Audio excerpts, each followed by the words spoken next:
Hello everyone, welcome back. Next exercise in the basic algorithm scripting series, Finders Keepers. In this task, we have to create a function that looks through an array ARR and returns the first element in it that passes a truth test. This means that given an element x, the truth test is passed if function x is true. If no element passes the test, return undefined. In that case, we have an array, if function. If none of the element pass through the function, sorry, then return undefined. In that case, return undefined.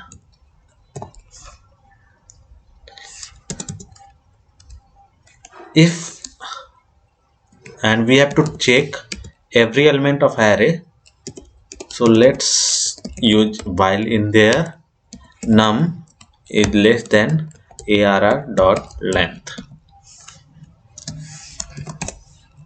If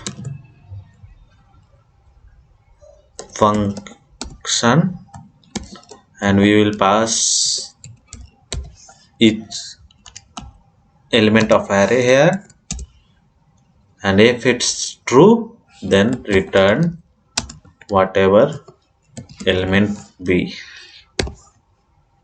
Okay, and we have to use a condition. We have a condition, and now increment for so that it doesn't become infinite loop and it keeps on increasing the counter. Let's run the test and download my solution. And thanks everyone for watching. See you in the next video. Till then, bye bye.